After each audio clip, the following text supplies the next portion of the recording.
In the chrome-lit chaos of Docking Bay 9, I first saw her. 8 feet tall. Blue skin etched with bioluminescent markings. Eyes like galaxies wrapped in storms. She didn't walk, she glided. And everyone, human and alien alike, stepped out of her way. She was called Commander Xelara of the Esvarth Dominion. And rumor had it she'd torn through an armored trooper on Pelion 4 with her bare hands, for looking at her the wrong way. When she turned to me, my heart decided it had better things to do than beat properly. "You're the human mercenary they sent?" she asked, voice smooth and sharp like silk over steel. "Name's Jace Corwin. Fast ship, faster reflexes. And I don't run from a challenge." She looked me over like I was a half-crushed insect offering to fix a starship engine. "You'll die in a week," she said. "Humans are too fragile. Mentally, physically, emotionally. Your species lacks the structure to survive Dominion command." I smirked. "Then you haven't met me." The assignment was simple on paper. Escort Commander Xelara to the disputed moon of Jernak 3, infiltrate a rebel stronghold, extract intel, and get her out without sparking an interstellar war.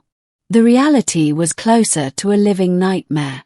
The moment we entered hyperspace, she took command of my ship, barking orders to reroute power, rewriting nav protocols in a language I didn't even recognize. My ship didn't respond well to it. Neither did I. "You're inefficient," she said, observing my grunts as I rerouted the stabilizers manually. "Your species relies on emotion and instinct. That makes you vulnerable." I wiped the sweat from my brow. "And yet you're trusting me with your life." "I trust only in contingency plans." She didn't smile. She never smiled.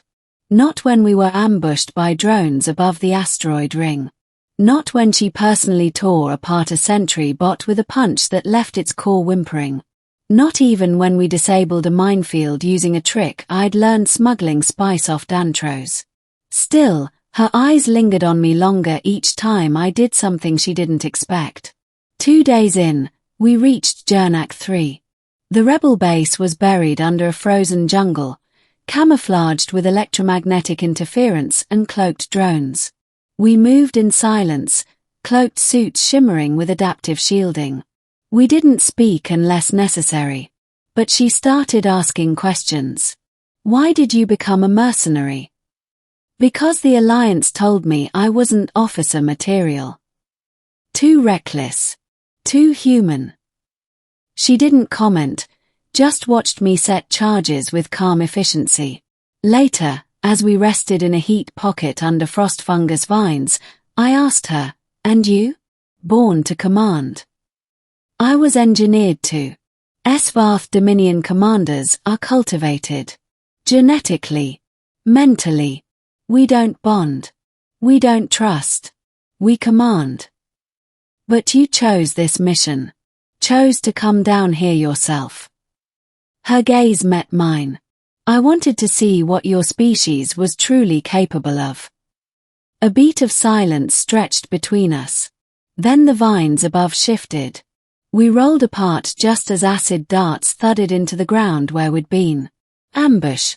10 hostiles. Maybe 12. Xelara moved like a storm given shape. I covered her flank with my pulse rifle, but she didn't need much help. Every move was precise, brutal. Still, one rebel got through. Cloaked. Fast. Knife to my throat before I could react. Then Xelara was there. Her fist went through the attacker's chest. He fell. I staggered back, blood on my collar. She stared at me. "You were distracted." "I was human," I gasped. "Big difference."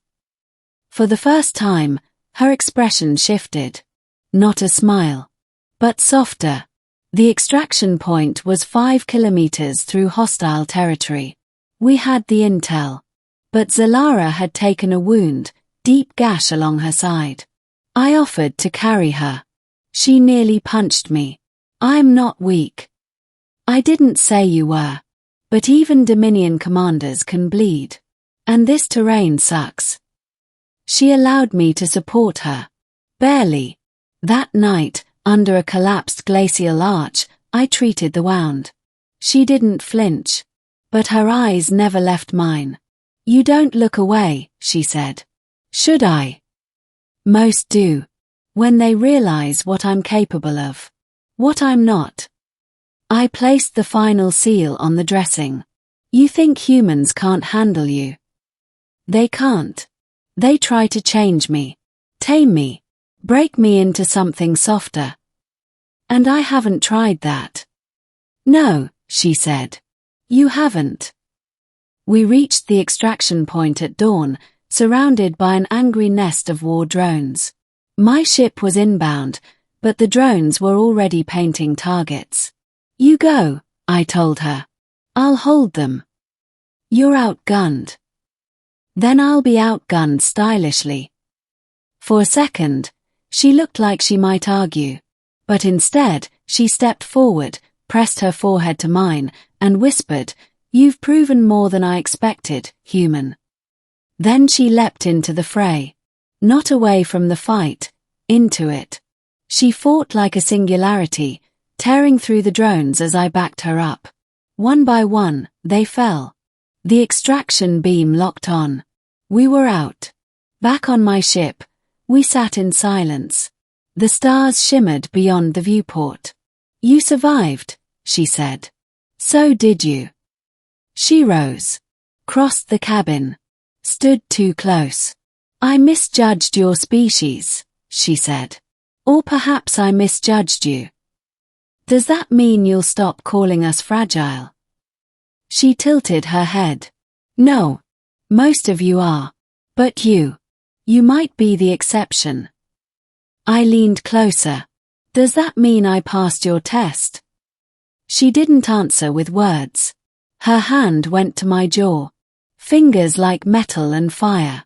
I claimed no human could handle me, she whispered. I was wrong. Then she kissed me, like a solar flare igniting in zero gravity.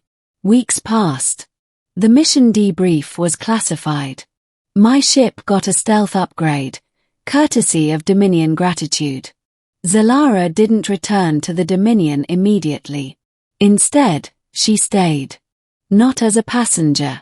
As a partner. We argued. Fought. Laughed. Eventually. She still terrified half my clients. But she never scared me.